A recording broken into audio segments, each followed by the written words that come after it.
Hello friends, आज हम science के सबसे इम्पोर्टेंट टॉपिक कोशिका के बारे में अध्ययन करेंगे। कोशिका के बारे में अध्ययन करने से पहले हमें ये पता होना चाहिए कि कोशिका होती क्या है।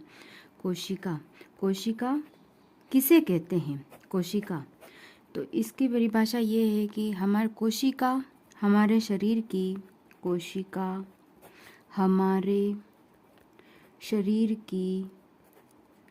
की संरचनात्मक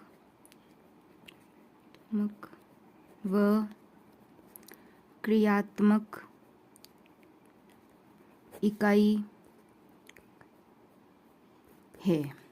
जिस प्रकार एक दीवार को बनाने के लिए ईंट की आवश्यकता होती है, उसी प्रकार हमारे शरीर के निर्माण के लिए कोशिका की जरूरत पड़ती है।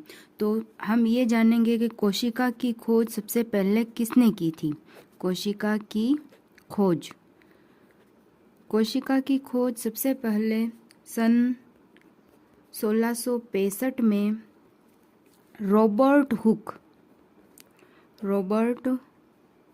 हुक नामक वैज्ञानिक ने की थी।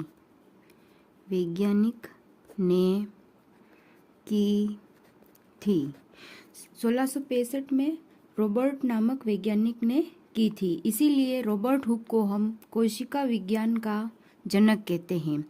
तो कोशिका विज्ञान का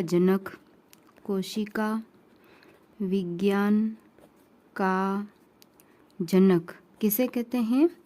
रॉबर्ट हुक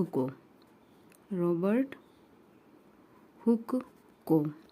लेकिन रॉबर्ट हुक ने जो कोशिका की खोज की थी वो मृत कोशिका की खोज की थी। इन्होंने मृत कोशिका की खोज की। अब मृत कोशिका की खोज की तो हमें यह भी पता होना चाहिए कि जीवित कोशिका की खोज किसने की। तो जीवित कोशिका की खोज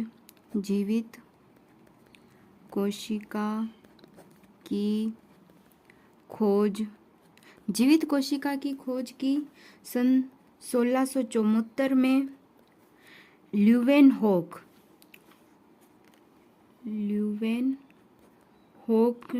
ने जीवित कोशिका की खोज की थी।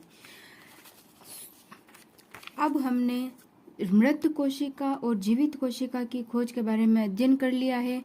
अब हम कोशिका सिद्धांत के बारे में हम कल अध्ययन करेंगे।